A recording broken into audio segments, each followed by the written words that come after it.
So as we get prepared to go into the lesson, like I said, it kind of segues perfectly from a lot of our discussion, just discussing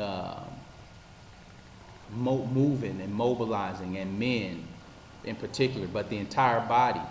But the men are the leaders, in order to lead and then show the women, and for the women to then, know what to do and know their place and their role and the things that need to be taken for place after the men begin to mobilize and take that lead.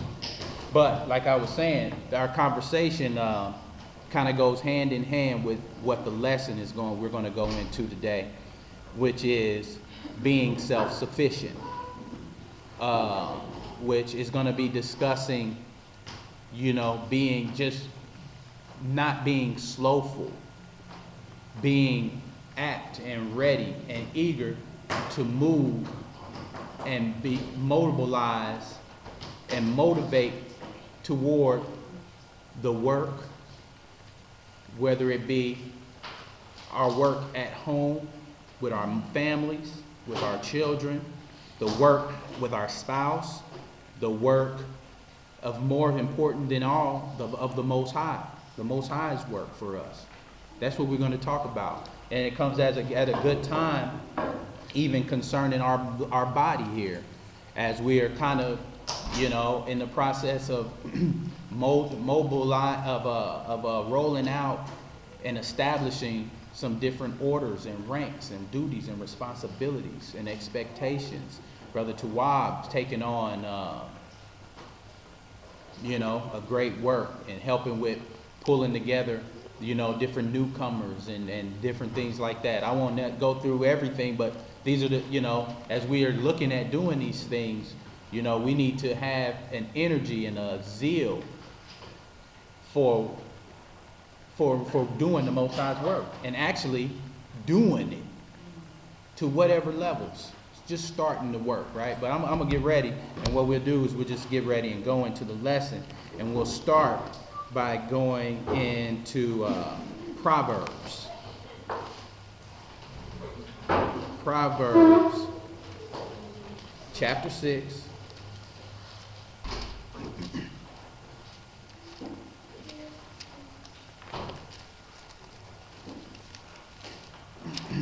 And we'll, hold on a moment.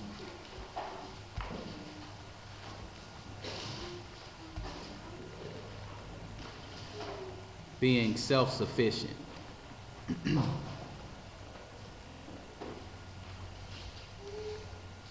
Not being lazy, That's in another term, another way. Not being sluggard. The title is being self-sufficient.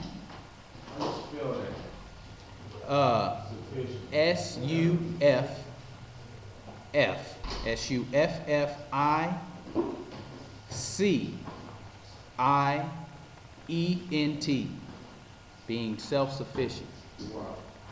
All right, so we're going to start at Proverbs chapter 6, and we'll start at verse 6. When you have it, say Khan. Go to the ant, thou sluggard, consider her ways, and be wise. Go ahead. 7. Which having no guide, overseer, or ruler. 8. Provided her meat in the summer, and gathereth her food in the harvest. So it's saying, go to the ant, thou sluggard, consider her ways, observe an ant. We know when we look at an ant, they're busy. How many of us have seen an ant just laid? No, you don't see that. Just sitting up on the edge of the porch. You ain't. So it's saying, go and observe the ant, thou sluggard, you lazy guy, you lazy person. I get up and go look at this. Watch, I'm gonna observe the ant. And what is he saying? There's wisdom in the way of this ant, and be wise. He said, watch him, learn from him, and be wise. Take on some of the wisdom of this ant, which having no guide, no overseer, no ruler, provide her meat in the summer and gather her food in the harvest. Right? So it's talking about the ant being busy, providing, making provisions. You know, in this case, just talking about the literal food and the things necessary to continue.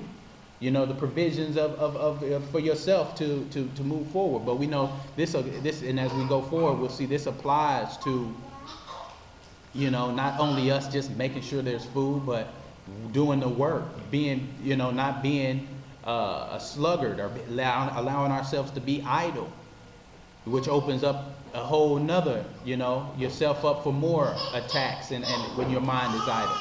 So go ahead and pick up at verse 9. Proverbs chapter 6, verse 9. How long wilt thou sleep, O sluggard? When wilt thou arise out of thy sleep? 10. Yet a little sleep, a little slumber, a little folding of the hands to sleep. We know we don't have to sleep 12 hours a day.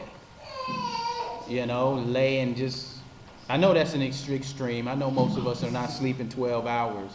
But, you know, what the scriptures is talking about, you know, that, you know, we don't need to just because we find ourselves with a little extra time and, you know, you wake up, I'm just going to lay here for 2 more hours. You know, as if there's nothing to be done. There's something to be done. If it's nothing but. And we'll see that being this spirit of being the sluggard, I mean, it's not healthy for you spiritually or physically. Anyway, okay, so go ahead. Verse 11. So shall thy poverty come as one that traveleth. That travaileth. And thou wants as an armed man. Right. So it's saying, you know, you a lot of time go without. And that's not only physically, spiritually as well. We go without when we're dealing in a sluggard spirit, in a sluggard manner. You know, we're looking for how long we can squeeze a pillow.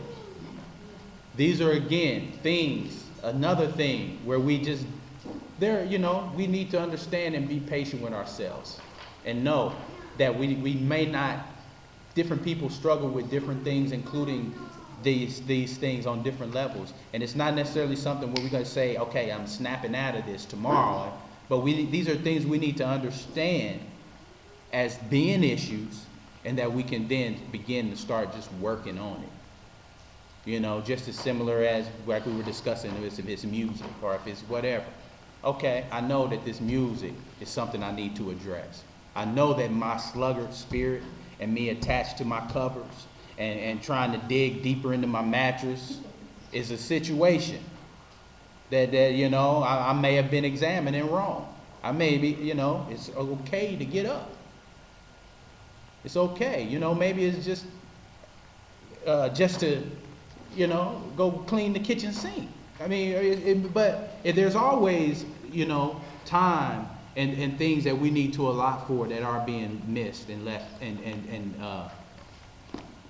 left to, you know, without getting the attention it needs, if it's nothing but strengthening ourselves spiritually. Go ahead and stay right there in Proverbs, and we'll go to chapter 13. Proverbs chapter 13. Oh, yeah. Go to 10 first, and then we'll go to 13.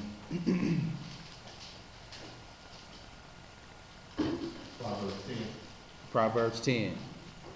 Yeah, so it says, even nature shows us that it's important to work hard.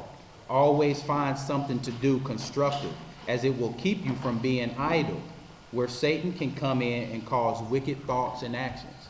You notice how when you do sitting there idle, you laying in the bed for an extra 2 or 3 hours, or you just sitting up, you know, trying to find another way to just relax. There's nothing wrong with finding leisure and relax. But when we find ourselves just constantly on this trail pursuit of a rest and a relax and a chill, that's when we find ourselves more apt to folly and evil. That's when we find ourselves where we're letting our gears start spinning, because I'm sitting here, with all this idle time doing nothing. Next thing you know, I'm going to find something to do. But we done let something usher us into doing some things that we shouldn't. That's when we start coming up with some evil thing to go and get into, right? That idle mind. Proverbs chapter 10, verse 26. Con. As vinegar to the teeth and smoke to the eyes, so is sluggard to them that sent him. Right. Go to from there we'll go to chapter 13, Proverbs 13. So this is talking about those people dealing with sluggards.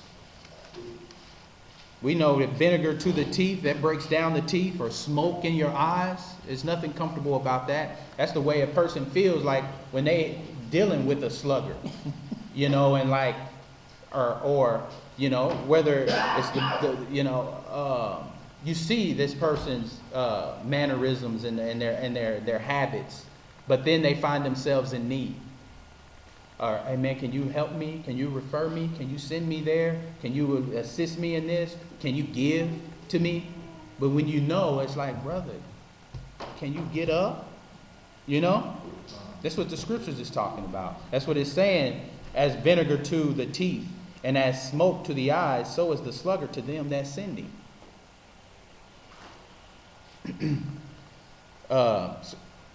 Proverbs chapter 13, verse 4.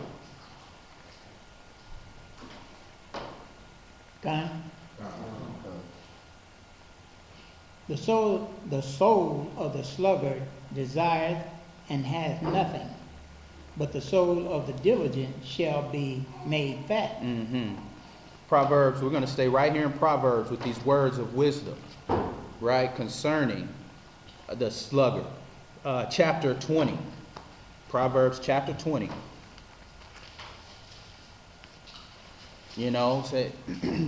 So especially this is, again, like I said, this applies across the board. But we want to make sure we look at this as well and examine this concerning our spiritual duties and our spiritual work. Not to put anything aside that needs to be done. Family, home, and wherever else. All right, Proverbs chapter 20, verse 4. Con. The sluggard will not plow by reason of the cold. Therefore shall he beg in harvest and have nothing. Mm-hmm. So, how can we expect to have something when we're not putting forth any effort or any work towards? Again, same as being spiritual. The same on the spiritual side. We don't want to put in any work. We don't want to read. We don't want to study. We don't want to meditate on the Most High. We don't want to look at removing ourselves from things that are motivating us into evil manners and ways. But then we wonder why we lack spiritual strength, why we can't figure out how to overcome a situation, how we can't muster up the strength to stand. We can't be sluggard concerning our spirit. All right. From here, let's grab, we'll go to 2 Timothy. First, the 4th verse.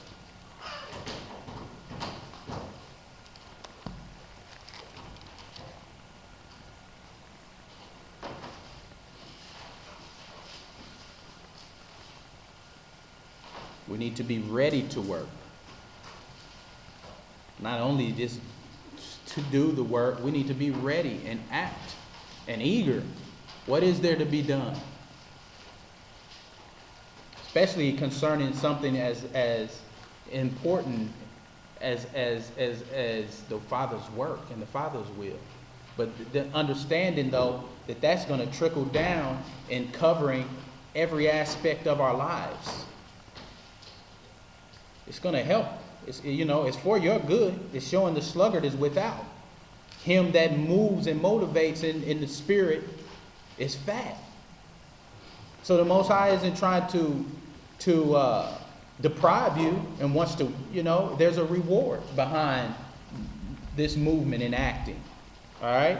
2 Timothy chapter 4. Start at the second verse. Con. Preach the word. Be instant in season, out of season. Reprove, rebuke, exhort with all long suffering and doctrine. Preach the word in season, out of season. Work, move, be about. Do the work. Verse 3. For the time will come when they will not endure sound doctrine, but after their own lust shall they heap to themselves teachers, having itchy ears. Mm-hmm. 4. They shall turn away their ears from the truth, and shall be turned unto fables. Mm-hmm. 5. But watch thou in all things, endure affliction, do the work of an evangelist, make proof of thy ministry. Yes, sir. Do the work. Do the work. But watch thou in all things, endure affliction, do the work of an evangelist, make full proof of thy ministry, of your ministry as individuals. When we're before the Most High, it's not going to be, what did the GOCC do? What about the GOCC men's group there in Kansas City? The Most High is going to be speaking to us as individuals. What was your ministry? Where was your work? In and out of season. I gave you time. I gave you this understanding. I allowed your mind to see, so you can just fold it up and put it in your pocket and lay down, see where you can find more rest. Get up and work. It says, do the work of an evangelist. Make full proof of thy ministry. This is speaking to us. Let's go back to Proverbs chapter 26. There is work to be done. There is always work. There's a time to rest. There's a time to rest. The scripture tells us, yes, we need to rest. We need to fold our hands. There is a time to rest, but there is a time to work.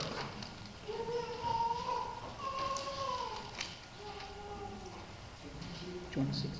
26 and 13. Proverbs chapter 26 and 13. The slothful man said, there is a lion in the way. A lion is in the street. 14. As the door turneth up his hinges, so doeth the slothful up his bed, unto his bed, upon his bed. The slothful hidden his hand in his bosom. It grieveth him to bring it again to his mouth. The sluggard is wise in his own conceit. Then 7 men that can render a reason. You see that? Here it is. It says, the slothful man saith, there's a lion in the way, a lion in the streets, and the door turneth upon his hinges, so doeth the sluggard upon his bed. I mean, this is a great reason to probably get up and do something. There's harm coming to people and such, and a threat, and he finds reason. Oh, okay, I'm gonna go lay down. I'm cool in here. I'm just gonna lay down. I don't see a reason to get up or to check in and making sure that what's done is what needed to be done is done, or checking out the situation, stepping outside, seeing where another brother. Okay, who's gonna protect the people? if every man or every person or whoever decides that they see a situation, see a problem that they may be able to contribute with and help, but decide, And when it goes on, the slothful hide his hands in his bosom. It grieved him to bring it again to his mouth. The sluggard is wise in his own conceit. So he's sitting up in there, and he making a manner in his mind to figure out a reason why to justify being a sluggard. He wise in his conceit, in his mind. Oh yeah, because I provided my door. I got a certain lock. Boom, I'm safe. Yeah, that's for people who didn't to deal with. He gonna figure out a way to turn this into him being wise in his sluggardness, instead of looking at a way to activate, motivate, and move and help and get something done. Put the plow to the ground for the body or for the people or for whoever.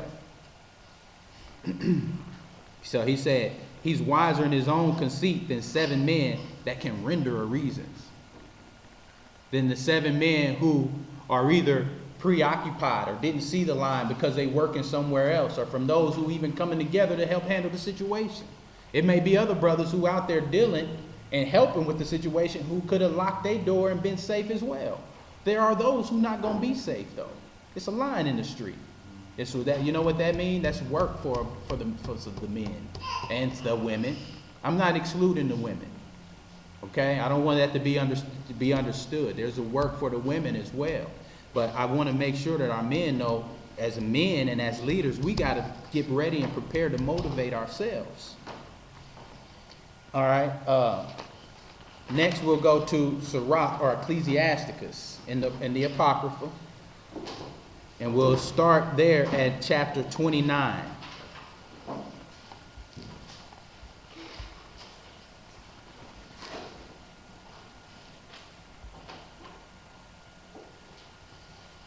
Chapter 29, verse 22.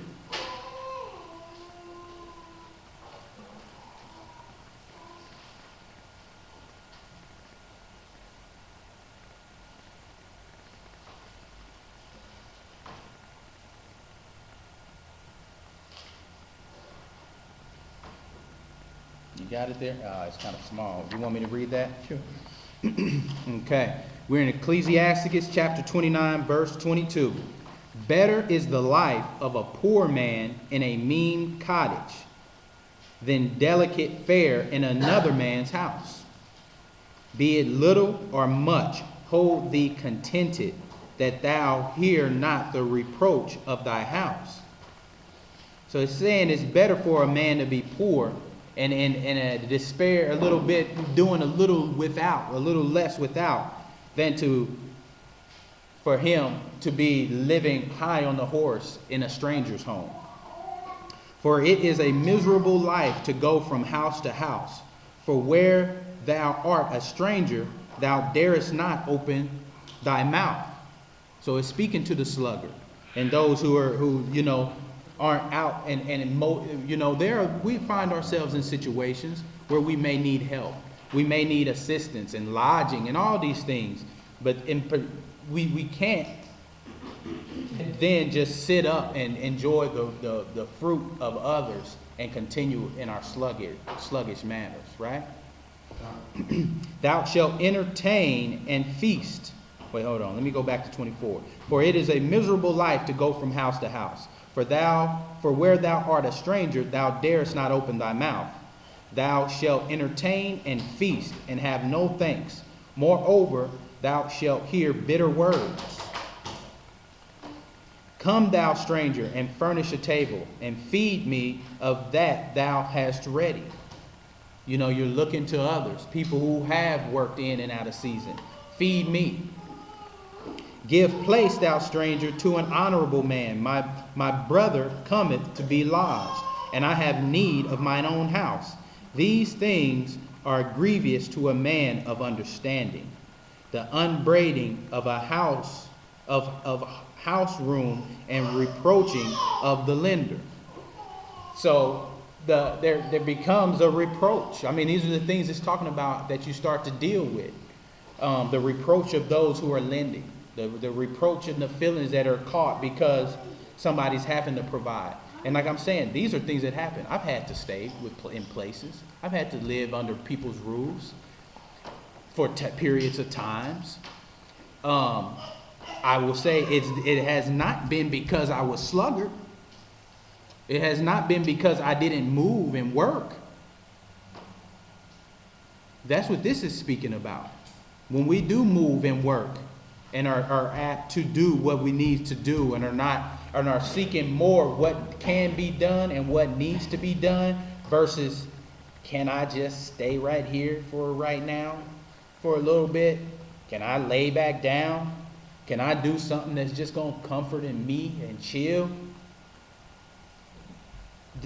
That's what's being discussed here versus getting up on our hands and feet and picking up a tool and seeing what needs to be done.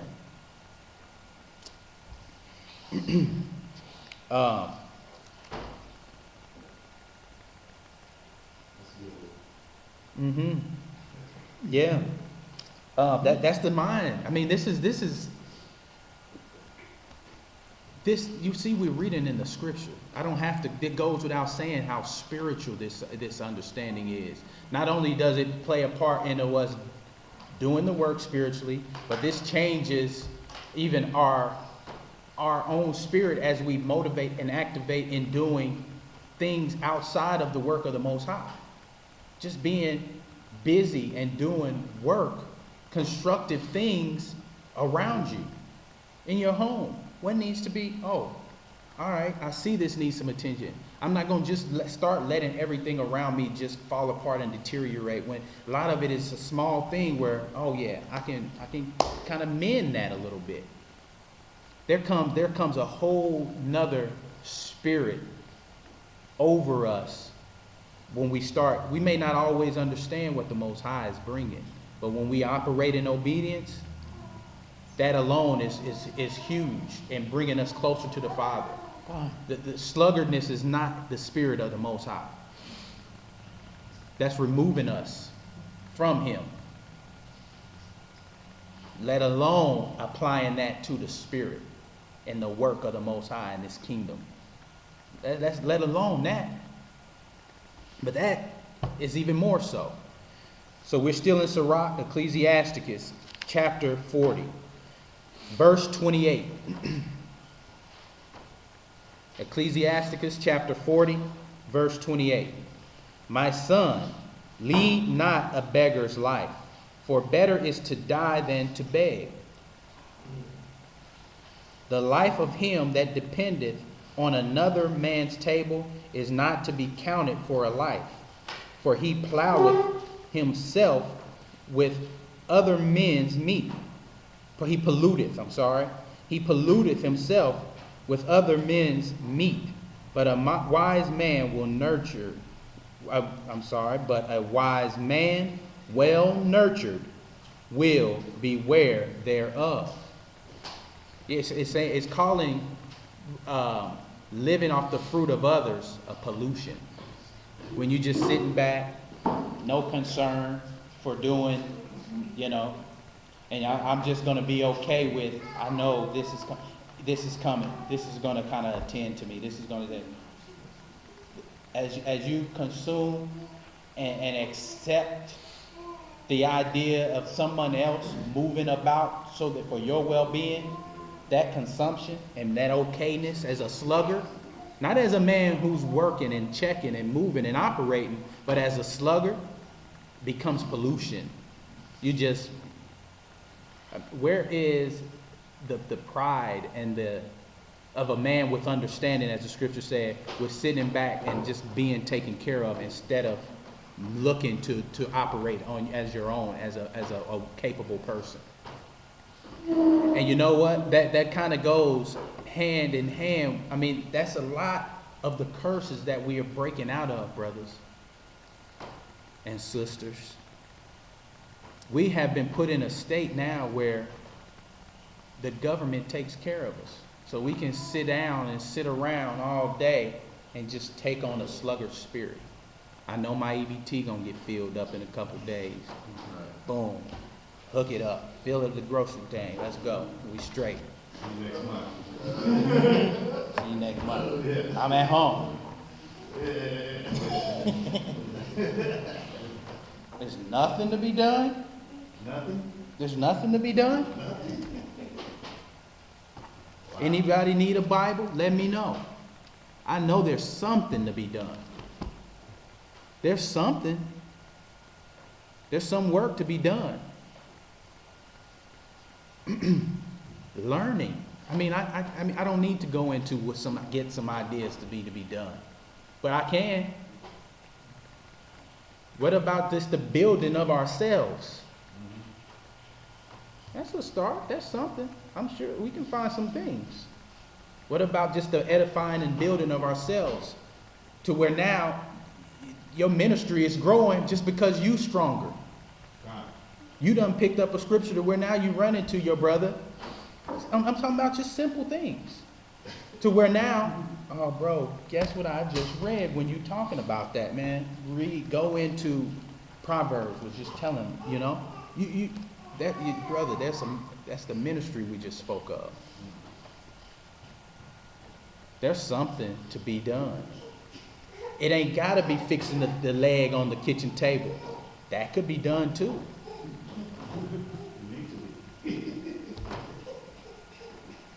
We don't need to get into the spirit of sluggardness.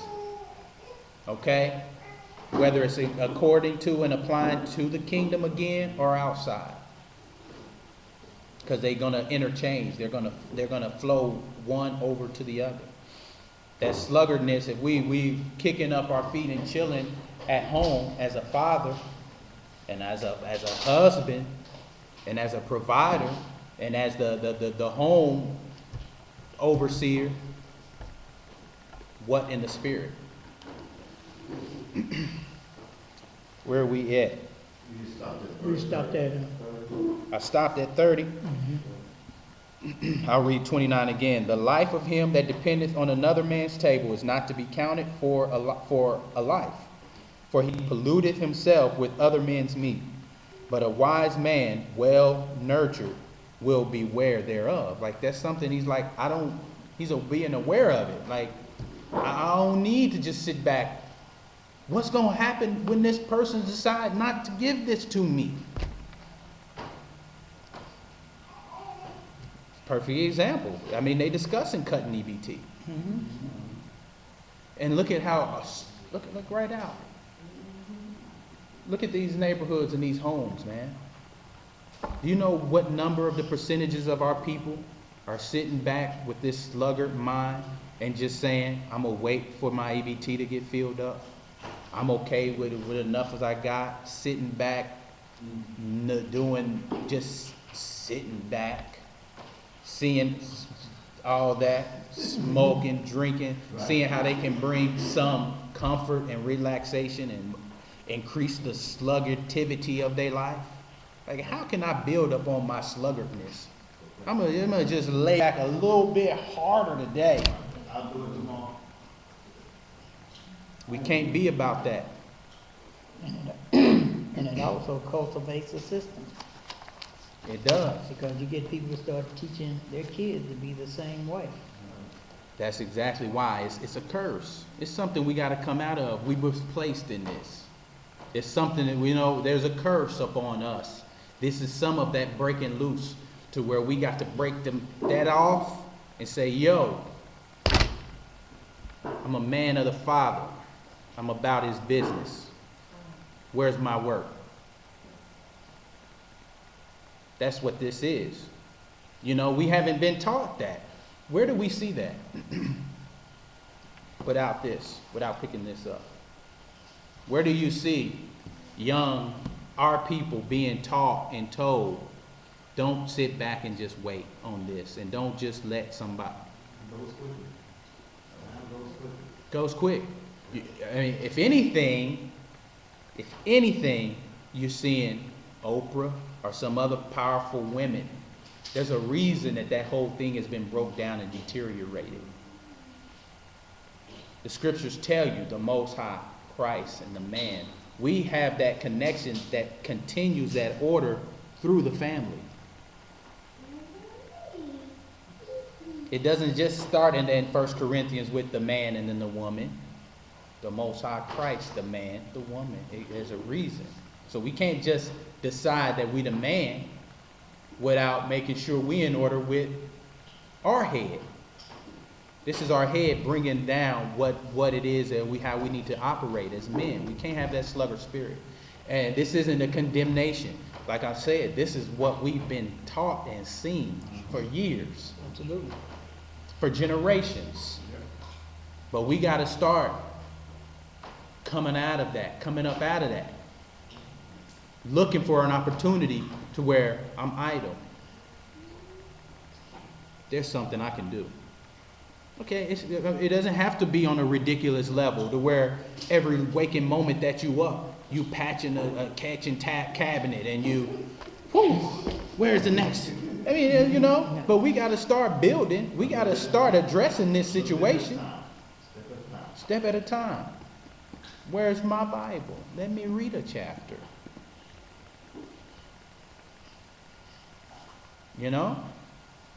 Let me get a little physical ed up in here. Let me hit a couple sit-ups. Let me hit a couple pull-ups. Let me go run a little bit. Versus switching pillows. Does this one, I need a cold pillow. I'm going to just chill for a couple hours. What time is it? Oh, yeah. I got 2 more hours. Get up. Get up. All right. Let's go. We're going to stay in Sirach, Ecclesiasticus, and go to chapter 25.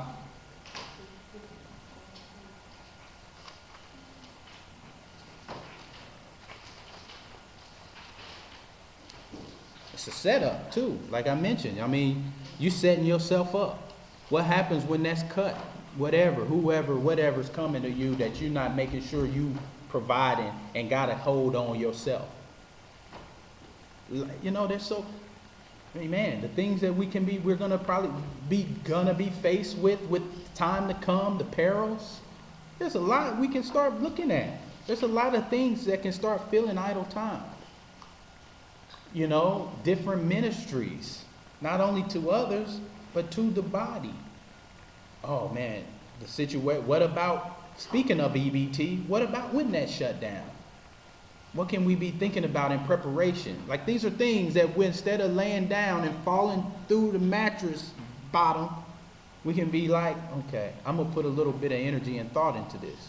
I'm going to start considering and thinking about what we can put together, different packets, and or a list, a checklist for the body, so we can start making sure some of this stuff is in place for when this may happen. All of these, that's one little example. All of these are the little things that are going undone because we all just want to chill and look at the lion and say, I see the lion in the street. He's still down there. I'm cool. Chill. I'm going to chill. I'm going to just chill out. Be all right. There's things, am I making that kind of clear? There's things to be done. There are ministries that have yet to come to be fulfilled or even noticed or seen or started to bud, period, because we're not giving them the opportunity. There are ministries within us. That's right. Yes, sir. Yes, sir. Yes, sir. That's right. I just read some they cut the EBT by $5 million. Yeah, they cutting it. And they gave Homeland Security $5 million in my bullets. Yeah, they doing all, man. They cutting the resources. What you just said is and this is exactly what's happening. They cutting the resources to our people, just like they did before, and boosting the military presence. What's going to happen as they cut the resources? They shrinking EBT. They shrinking the unemployment. Somebody I work with, Issachar, was telling me all of a sudden they got a huge strain that they didn't expect. His wife is receiving unemployment. So I haven't checked into this myself, but from what I understand, they don't renew it no more. That's another crutch that we look at. They cut off the tier on the unemployment. You can only go so many tiers, and then they cut it normally every year you can renew it. Right. From one, but they cutting off that tier once you hit like that 4 or 15. Yeah, no renewing. So the sister just went through her first phase, which is a 6-month period. I think it used to be 2 years. You see how they set us up? They give you that spirit of sluggard. Sit back. We're going to pay you and give you EBT, give you Section 8, give you a housing. And now they slowly starting to take all of this. We're going to give you a living, a place to live. We're going to give you food. And we're going to give you even a little bit of spending money. You got your unemployment. They start, all of it is slowly just being constricted on our people. Us, individuals, but our people. All of us, our whole people, right? Yeah. So as they tighten the unemployment, instead of 2 years span now, it's 6 months. That's from what I'm understanding from this brothers and sisters that I'm working with. And they like, now all of a sudden, they family done hit this huge strain. They thinking it's just going to be renewed like they've known in the past. And they go, and then all of a sudden, nope, you cut off. That's what this scripture is talking about. Just sitting back and saying, I'm just going to sit back and wait and let somebody take care of me. That's part of that system that they've been placed on us on purpose, a part of that culture, a part of the mindset that we need to be proactive in coming out of, especially our men.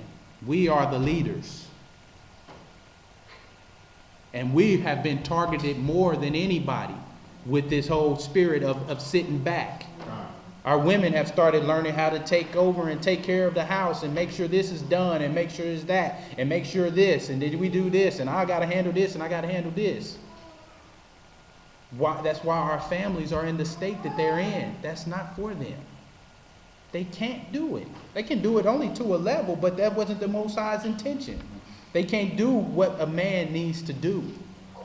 When we step up and take over and make sure and provide and just start with removing that sluggard spirit, that's a whole nother situation.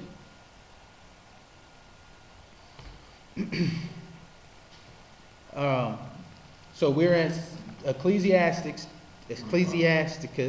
25, verse 22.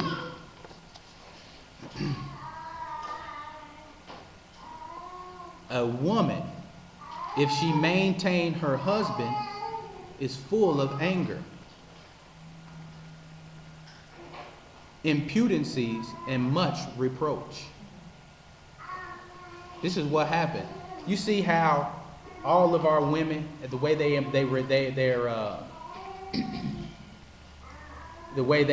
perceive and purvey our black women, they always angry. Commercials, TV shows, sitcoms, movies. She always in power and angry.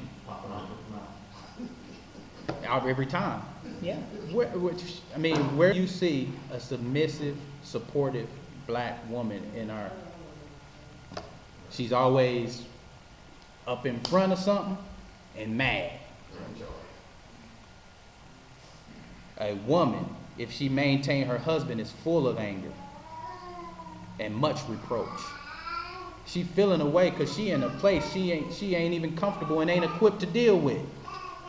And all the men is sitting back chilling and trying to womanize and trying to just lay back. Ain't nobody stepping up to where they supposed to be. That's where we supposed to be. That's why she's angry. That's why she's angry. She's like, where is this guy? But understand, this is something that's placed. You know, you got a whole system set in place against us. Let's not forget. That's a reason we like this, but we see it. It's time to change and come out of it. The women are encouraged to remove a man out of their home. Yeah. They've been taught. We've been removed. All these things happen. We know when we go into the history and Jim Crow and all these things, they made examples out of the strong men to show them, don't be strong, because this is what I'm going to do to you. This is what's going to happen. So we know these things happen. We know that even in today's system, a woman without a man gets more supplements. She can get free housing because she don't have a man. Sister, you take that man out of there, we're going to take care of you. Destroy the family structure. We'll give you a free housing. We fill up that EBT card. You can't get none of this stuff if you got a man. If you married, you out of luck. You see what they promoting?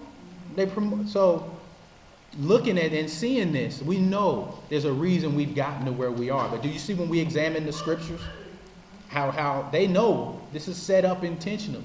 They put us in a place of reliability and removing the man and making us rely on them and putting us in a sluggard spirit to where we sitting back to where somebody else is putting the meat in our mouth, and then they have the control to turn the off button, shut off the valve.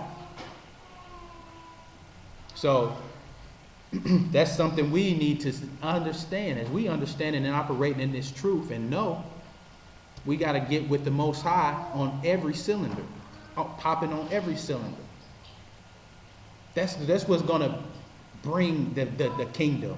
That's what's going to build the church, build the body, reach our people, return Jacob to the Father, not sluggardly counting the threads on our sheets.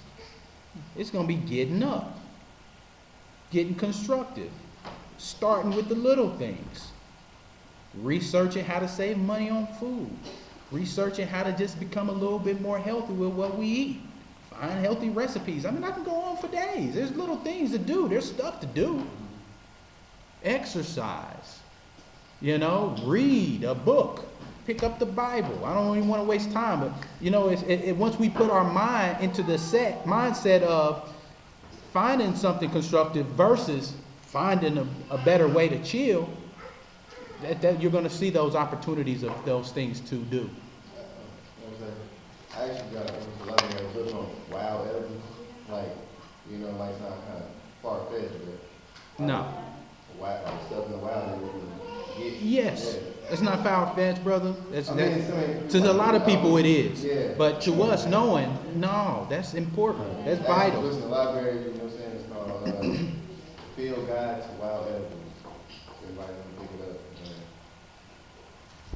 Those are all things. And as we edify and grow and strengthen those understandings and that knowledge, that's ministry. That's ministry right there. All right, I'm going to get something here. No, I was saying, wow, I was repeating it. Yeah, that's powerful. That's stuff we're going to need. Really. So the deers and stuff that they give that. You said what? Like animals and stuff. Yeah. We got deers in here. Gorillas, I mean, look at They they vegetarians. Yeah. And them boys ain't, good luck with that. Right. Silverbacks. Right. And they gonna tell me you gotta eat a chicken breast or eat a steak to get protein? Really? Those guys are vegetarian, man. Mental conditioning. Powerful. All right, so I'm gonna read something from the Testament of Issachar. We're gonna go to Testament of Issachar 3:1. When therefore I grew up, my children, I walked in uprightness of heart, and I became a husbandman for my father and my brethren. This is a testimony or testament of Issachar. This is speaking about Issachar, our brother Issachar. I became a husbandman for my father and my brethren. Right? This is what Issachar was doing. A husbandman is him that tends the fields, plows the crops and the animals. That's a husbandman, right? What we may call like a farmer or something to that extent, but he's working. That's what he's talking about. That's what Issachar was doing. As we know, Issachar means to hire. So this is going into some of Issachar in detail. And I brought in fruits from the field according to their season, right? If nobody's dealing, how are we going to be provided for? So this isn't a light thing. He brought in the fruit and took care of his father and his brothers and his people. And my father blessed me, and he saw that I walked in rectitude before him, and I was not a busybody in my doings, nor envious and malicious against my neighbor. When they talk about being a busybody, that's what happens when you're idle. And I know that sounds, I'm going to explain. So it sounds, oh, idle. How's he idle and busy? When you become idle, that's when you start to get an ideas. This busybody is talking about back and forth with people and discussing things and talking about people being a busybody. That's what the scriptures talk about when they talk about being a busybody. You sitting around idle. Oh, can you believe what happened? Oh man, did you call it? Did you know she? That's busybody. So that's what it's talking about. And it says, I was not a busybody in my doing. Okay? So we know it's not talking about working, because it's just talking about how much work he's doing. He's taking care of the whole all the tribes. And I was not a busybody in my doing. I wasn't in people's business. I wasn't spreading rumors. I wasn't talking about what's not and who should be. Nor envious and malicious. So he's saying that's what he says. You see that lens. He wasn't envious and mad because his brother, so I'm going to start this, or malicious and angry against my neighbor. I never slandered anyone. See that? Explaining further what that busybody is talking about. Nor did I censor the life of any man, walking as I did in singleness of eye, focused on what he was doing. Therefore, when I was 35 years old, I took to myself a wife, for my labor wore away my strength. I never thought upon pleasure with women, but owing to my toil, sticking to working. He was doing a grand work. This is what Issachar was doing for the whole tribes, bringing fruit forth and working the land and taking care. Sleep overcame me, and my father always rejoiced in my rectitude, because I offered through the priest to the Lord all fruits. Then to my father also. So he was bringing forth to the fruits, to his brothers, to his fathers, providing, because he was focused and moving about, looking for work, not looking for a time to lay down. And the Lord increased 10,000-fold his benefits in my hands. 10,000-fold. That's the growth of our ministries that we can see when we start moving. The fatness that the scriptures is talking about. Those that are moving become fat. He blessed and increased 10,000-fold. The same with us, and our works can be increased when the Most High starts to and blesses and sees our efforts and is able to bless our efforts. 10,000-fold his benefits in my hands, and also Jacob, my father, knew that God aided my singleness. For on all the poor and oppressed I bestowed the good things of the earth, and the singleness of my heart, a pure single heart of doing this work. And now hearken to me, my children, and walk in singleness of heart. For I have seen it all that is well pleasing to the Lord. Saying this singleness of heart and not allowing the idleness to where now the only thing we got left to do, oh, let me call so-and-so, because I ain't got nothing to do, and stir up some busybody work. The single-minded man coveteth not gold. He overreacheth not his neighbor. He ain't trying to outdo somebody, trying to say I done did more because to show what I did. He's just in the right spirit, working in a single mind of righteousness with the Most High. He longeth not after manifold dainties. He delighteth not in varied apparel. He doth not desire to live a long life, but only waiteth for the will of the Most High.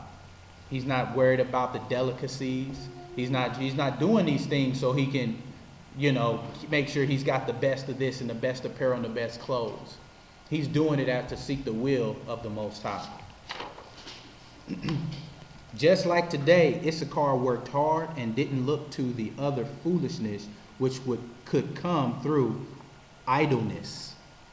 That idle, when you're sitting around idle, that's when the envious, malicious, that's when these things start to come to you. That's because your mind is just sitting there. You know what? He did do that. That should have been done that's when that stuff starts to come. Because you're just sitting there with a blank slate, just sitting there, idle, turning about and flipping in the bed, letting your mind just be entertained by all these things. instead of filling that space with something constructive, which could come through idleness. Issachar was blessed by the Father because of his desire to work hard and not become entangled in foolishness.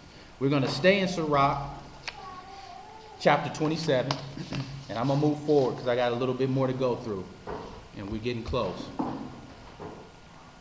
All right, I see we still got some hanging in there with us online. I'm gonna kind of move forward here and make sure we get through this. That's Ecclesiasticus 27, and we'll start at verse 3. It says, "Unless a man hold himself diligently in the fear of the Lord, his household shall soon be overthrown.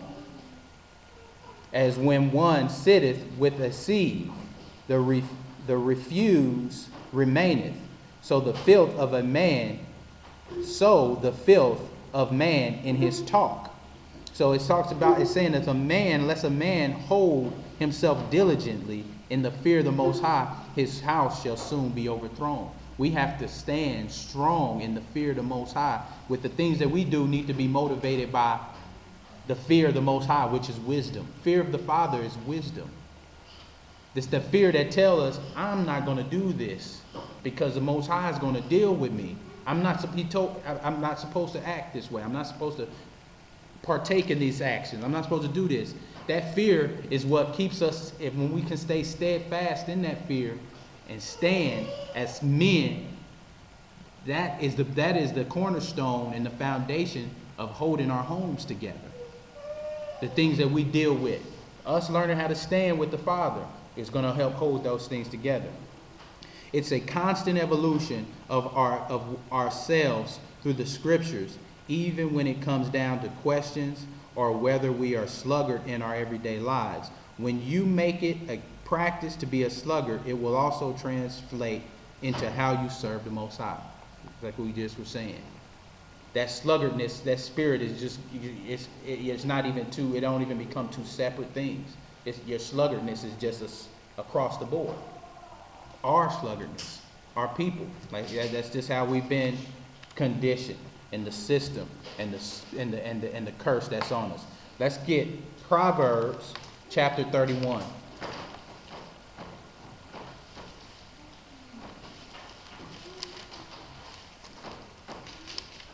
Proverbs chapter 31, and we'll start at verse 10.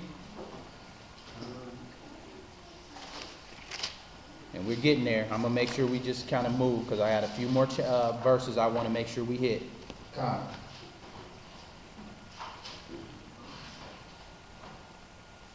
This is kind of going to go into the women as well. You know, we have a job as men. There's a job as women as well. We're at Proverbs chapter 31, starting at verse 10. Verse 10. Who can find a virtuous woman? For her price is far above rubies. 11. The heart of her husband doeth safely trust in her, so that he shall have no need of spoil. Verse 12. She will do him good and not evil all the days of her life. A virtuous woman is looking to do good to her husband. On the simplest of levels, just doing good to her husband. Right? Go ahead. 13. She seeketh wool and flax, and worketh willingly with her hands. Mm-hmm. She is like the merchant ships. She bringeth her food from afar. Mm-hmm. Bringing forth food, working with her hands. These are things of a virtuous woman.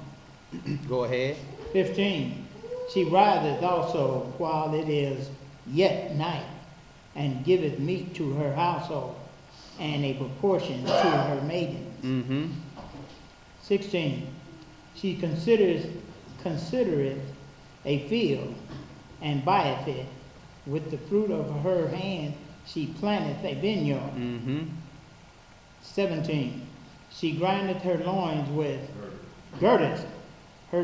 with strength, and strengthened her arms. Mm-hmm. 18. She perceiveth that her merchandise is good. Her candle goeth not out by night. Mm-hmm.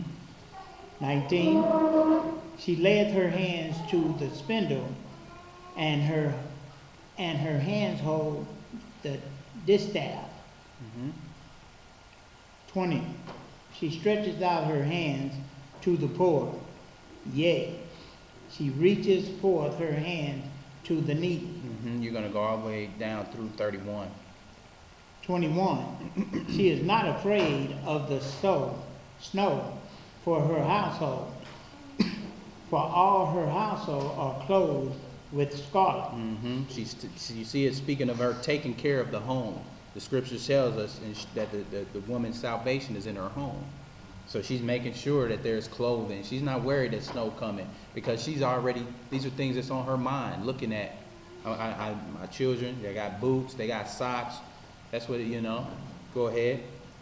22, she maketh herself covering of tapestry. Her clothing is silk and purple. 23, her husband is known in the gates, when he sitteth among the elders of the land. She maketh fine linen, and she selleth it. She delivereth girds unto the merchant. Strength and honor are her clothing, and she shall rejoice in the time to come. She openeth her mouth with wisdom, and in her tongue is the law of kindness. She looketh well to the ways of the household, and eateth not the bread of idleness. Right, she's not idle, sitting around looking for a time to chill, I mean, and I'm not speaking against relaxing and rest. We need that, but we can't be in the mindset of just looking to eat of idleness and just want to be idle and don't want to do nothing. That goes for the women as well as the man. We're reading of the women here. Go ahead. 28, her children arise up and call her blessed, her husband also, and he praiseth her. Who's not going to praise a woman doing these things? Taking care of the home, looking out for the children. Just like it even says the children praised her. Like, man, my mama take care of me. This is a virtuous woman. Go ahead. 29, many daughters have done virtuously, but thou excelleth them all. Favor is deceitful. And Beauty is vain. Yeah. But a woman that feareth the Most High shall be praised. That's right. Go ahead. That last verse. Last verse, 31. Give her of the fruit of her hands, and let her own works praise her in the gates. That's right. So we know I've been focusing a lot on the men, but the women have a job as well. And so we can't go without noticing and recognizing and understanding the importance of a woman, the importance of a virtuous and a righteous woman of the Most High, and knowing that that balance there exists for the man to handle the things of the man and the woman to handle the things of a woman. Let's see here. We'll go to Matthew chapter 12 next. And you see, as a woman living virtuously, it doesn't leave time for idleness. The woman's hands a woman have a job as well. I know I'm focusing on the men, and the men have a large responsibility and a lot of things to look out for and take care of. The women have an equally important responsibility to the body and to the home as well. Matthew chapter 12. Matthew chapter 12, and we'll read verse 25.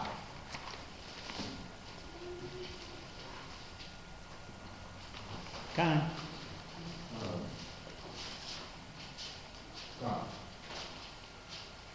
And Yeshua knew their thoughts, and he said unto them, every kingdom divided against itself is brought to desolation. and every city or house divided against itself shall not stand. Check it out. This is talking about that balance, where the man has something to do and the woman has something to do. When we can't, in a body, in a home, this transfers in the body of the church as well, but in the home, starting first, when that understanding and that balance of duties and roles aren't established and understood or known, this is what this is speaking to. That's that division. We have to know and understand and work together. A man has to step into his place.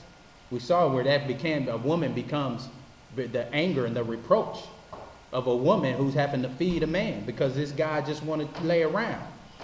Same thing on the woman's side. There's the scriptures is speaking about a virtuous woman, making sure that the children are clothed and checking on food, planting vines and working with her hands, and not seeking to be idle, just sitting around the house, not wanting to tend to the things of the home. This is that balance. And so when we read Matthew 12 and 25, and Yeshua knew their thoughts and said unto them, every kingdom divided against itself is brought to desolation. So from the grandest of examples all the way down to the home, a kingdom will be brought down with division. You think not a city or a home? It says, and every city or house divided against itself, how can it stand? If the whole purpose of the two that are the structure are in constant tearing down. There has to be a unity and an understanding of the duties and responsibilities. And as men, we need to step up to that. As women, we do as well. All right, let's go to Matthew chapter 24, verse 42. But understand, as men, honestly, we need to step. We are at the end of the day, what's going on in our homes, we are held accountable and responsible. How can we expect our wives or women in our home to ascribe to a level of obedience to the scriptures and understanding when we don't? We are first responsible. The Most High Christ, then the man. How are we going to skip that and think there's order? The Most High Christ, and then I'm going to just make sure my wife is... We have to be first in order and in obedience and stepping up and removing the slothfulness, and in every other way, getting with the Most High in spirit and in truth. Matthew 24 and 42. Go ahead. Come. This is Christ speaking. Watch therefore, for ye know not what hour your Lord doeth come. But know this, that if the good man of the house had known in what watch the thief would come, he would have watched and would have not suffered the house to be broken up. Right? So if he knew, he would have been waiting and ready. If he knew when the thief was coming, he could have protected his home. Go ahead, 44. Therefore, be ye also ready, for in such an hour as ye think not, the Son of Man cometh. Who then is faithful and wise servant, who his Lord hath made ruler over his household, to give them meat in due season? Ruler over our household, to give them meat in due season, right? 46. Blessed is the servant whom the Lord, when he cometh, shall find so doing. Not chilling, not laying down, not turning the covers. Find them doing, working. You see, this is being referenced to the spirit and the coming of Christ, to a good man in his home who's ready. A man over his home that's working and ready. Right? Go ahead. 47. Verily I say unto you, that he shall make him ruler over all his goods. Mm-hmm. 48. But if the evil servant shall say in his heart, my Lord delayeth his coming, and shall, 49, and shall begin to smite his fellow servants, and to eat and drink with the drunken. Mm-hmm. That sounds like some sluggard, that's some of what we've been talking about, right? Right. If he delay, he said, and if that evil servant shall say in his heart, my Lord delayeth his coming. Like he got time. I got some time to chill. I got time to relax. I can lay down. He's delayeth his coming, and shall begin to smite his fellow servants. There's that busybodiness, that idle mind. And to eat and drink with the drunkards. There's that, pop a beer, sit back, roll something up, chill, lay back. Everything's okay. That's that sluggard spirit. Right? Go ahead. 50. The Lord of that servant shall come in a day when he looketh not for him, and in an hour that he is not aware of. See what happens with that spirit of sluggardness? It transfers right over into the spirit of the Most High's coming. We thinking it's always okay for later. I'll do this later. I'm talking now about the work of the Father. I'll do it later. Same thing that we're dealing with our homes and just life. But see, you see how that just transfers right over into the spirit? We have the mind of a sluggard, so that can wait. I won't worry about that. The same thing now with the Bible. I'll do it next week. I'll do it tomorrow. Oh, I'll make sure I start kind of checking more into that. I'll start taking that serious a little later. Oh, the Lord ain't coming yet. I got time. I'm going to wait. That continues. That's a spirit. Next thing you know, time is just, time ain't stopped. And we going and going. It could be however much time later. This person's in that same spirit that they was in way back. They still finding a reason, wise in their own conceit, to continue in a sluggard spirit. Next thing you know, the Most High pays a visit. And they not ready. Go ahead. Where'd you stop? 51. And shall cut him asunder, and appoint him his portion with the hypocrites. And there shall be weeping and gnashing of teeth. No. You see, he got his portion, huh? He got it with the sluggards. He got exactly what he worked for. That weeping and gnashing of teeth. We can't be sluggards. We have to be with vigor and spirit. Where's the national people? Yeah, exactly. I don't think he's referring to the kingdom. No, that weeping and gnashing of teeth. No. So you see, this transfers directly over. This isn't something we can divide one from the other. Let's get Romans chapter 13. We're going to keep moving here. We got just a couple more scriptures to get and we'll be closing out. I see some of you have hung on in there with us. I know we're a little over time. We getting really close though. That is Romans 13.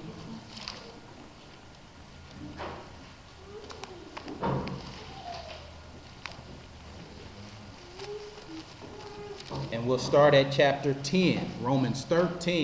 Chapter 13, we'll start at verse 10.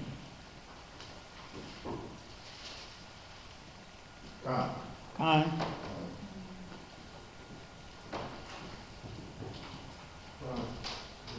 Right after Acts. 13 and 10. New Testament right after Acts.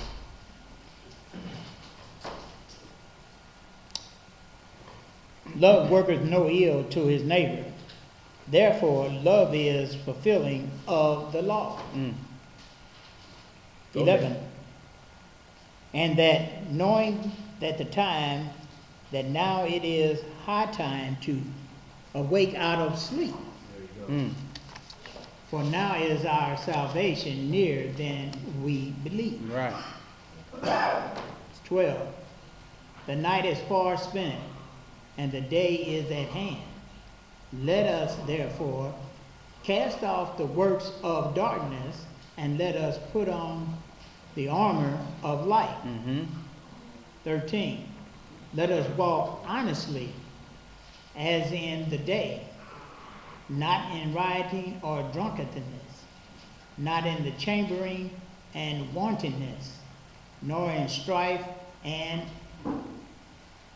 envying. But put ye on the Most High Yeshua Christ, and make not provision for the flesh to fulfill the lust thereof. Right. So it says not to sleep and not to just look to fulfill the lust of the flesh. The lust of the flesh is to our own detriment. You know, the lust feel like this of the flesh make us feel like it's such a great, reward for laying around. Like we'll have us conceptualize the idea that this is best for me, or just sitting around and, drunkenness. Just want to get, I got the time, I'm going to just lay around and then worry about the things, the constructive things I can do. It's to our detriment. So we need to change that spirit of sluggardness into helping to combat the lack of working on certain, when it comes to dealing in the spiritual side. And the battles that we deal with on the spiritual side, when we can, get ourselves motivated to become more active, we'll see how that line, it really isn't a line. From the spiritual and the physical, and that sluggardness and how they operate between each other. We're going to go to Proverbs. We're going to get a couple more scriptures. We're almost there. Proverbs 19 and 15. We're almost there. I'm sure the sister can use it, be nice to get us to come and relieve her of the children. We got a nice, we got a nice little congregation of kids. Blessing, we are fruitful people. What can we say? Proverbs 19 and we're going to read Proverbs 19 and 15.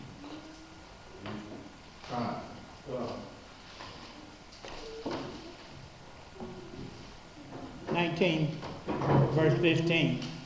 Slothfulness casteth into a deep sleep, and an idle soul shall suffer hunger. Mm-hmm. 16. You know what? Go ahead and get 1 Timothy 5. But on this, Proverbs 19 and 15, slothfulness cast into a deep sleep. Again, not only physically, but spiritually. This slothfulness, and as well as the hunger, this idleness and this slothfulness cast us into a sleep spiritually, to where we can't see, and we're sleeping and not awake to the Most High and to His Spirit. We can't be slothful, just sitting back in wait and in doing nothing, and just waiting on the others and to do and to feed us and everything else, or for others to take on the charge of that ministry, or waiting on somebody else to do that. Waiting on somebody else to welcome the people as they, we can't have that spirit of slothfulness. So we have 1 Timothy 5 and 11.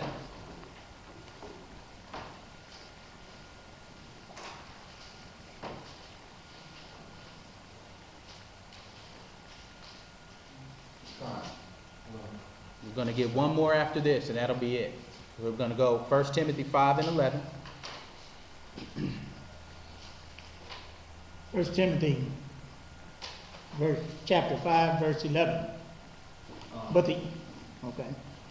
the younger widows refused, for when they began to wax against Christ, they will marry. Mm-hmm. Begun to wax wanton against Christ. Yep, they will marry. Having damnation because they have cast off their first faith. Mm-hmm. Withal, they learn to be idle, Mm-hmm. wandering about from house to house, and not only idle, but tattlers also, and busybodies, speaking things which they ought not. You see that? With that idol. What's up? Yeah, when these words just be coming right off the page into real life, like this is the book of life. You see that? And you see, with all they learn to be idle. That's what allows. That's what you allow to creep in when you're idle, and you're just looking for a place to be idle and looking for a place to rest and lay down instead of being constructive and working and moving and being self-sufficient. So it says, and with all they learn to be idle, wandering about from house to house. What good is about to come from this? What good is about to come from this? Wandering from house to house. And not only idle, but tattlers, busybodies. See, we were talking about that earlier, where he was saying Issachar was not a busybody. He wasn't back and forth from house, because he didn't have something to do. He was, oh, I ain't got nothing to do. Let me go see what so-and-so doing. Let me call up, this person. Let me see what's going on. Let me talk about this. I ain't got nothing in mind, but I just want to call him. What's going on? Let's see what we can think about and talk about. That's that idleness. You got something to do. There's something. It's always been stated that an idle mind is a certain person's workshop. Yeah. Yeah. Yeah. Exactly. That idleness. And busybodies speaking things which they ought not. I will therefore that the younger women marry, bear children, guide the house. Do we see that? 14. Give none occasion. I'm sorry, brother. Go ahead and read that. It's okay. Yeah. I would therefore that the younger women marry, their children. That idleness is taken away. Here's something for you to do. Bear children, give guidance, guide the house, give none occasion to the adversary, to the speaker of reproachfulness. To speak reproachfulness. To speak reproachfully. Go ahead and read that last one. Okay. For some are already turned aside after Satan. What is he protecting them from? Turning aside after Satan. That idle mind. Busy, back and forth. Hearing itchy ears. Got to hear something new. Where did you know? Did you see? Did you got something to tell me? What can we talk about? You're opening up you're just now where you find yourself. Most High like, yo, this is what I want you to do. Take care of the home. Go find and marry. Get in the place of a woman. Contain yourself. You know what I'm saying? And that's what we all need to do. But no, that's not what we are. This is referring to the women. But even as men, yeah, we need to watch that idleness because it relates the same. That idleness leaves us open to. That's when somebody about to find you something to do. Find something for yourself to do. Stay constructive in righteousness, because he's saying he's turning them. People have already turned to Satan. Satan finding these women something to do because they're not being constructive with their time, and there's too much idle time. So that's why we don't need to be dealing in sluggardness. One more scripture. We're going to go to Romans chapter 6. And we've almost finished. This is it. But just like the men has things to do, and we read about a virtuous woman, a woman has things to do to protect herself as well from, idleness or being caught up in the wiles of Satan and doing the wrong things. The home. But we got to step up as men so the women don't feel the need to fill that void of somebody doing what got to be done.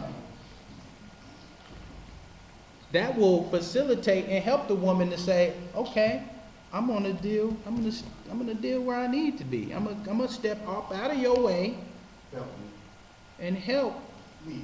me. Yeah. I'm gonna take care of this home. I'm gonna do what the Most High gave me to do. I can do that now. Right. You gonna do yours? Okay, yeah, yes, I'm gonna do mine. You ain't gotta ask, I'm gonna do it anyway. That's right. I'm gonna handle this. Right. Time. Romans 6 and 5. That's where, that division, a house divided, right? That's all right back in there. We can't be divided amongst each other within our homes or within the body. Thus saith the Lord. Romans 6 and 5. Time. Okay. For if we have been planted together in the likeness of his death, we shall be also in the likeness of his resurrection. 6. Knowing this, that the old man is crucified with him, that the body of sin might be destroyed, that henceforth we should not serve sin. 7. For he that is dead is free from sin. 8. Now, if we be dead with Christ, we believe that we shall also live with him. If we be dead in Christ, we believe that we shall also live with him. Just a little bit of an exclamation point of removing this sluggard spirit to make sure we are and able and do live with Christ. Often our old self, like it's saying the old man is being crucified. Our old self wants to operate in procrastination and being sluggard. That's what I'm saying. We're no longer the old people. We understand who we are as a people. We understand what this Bible brings and the truth of it. We understand now.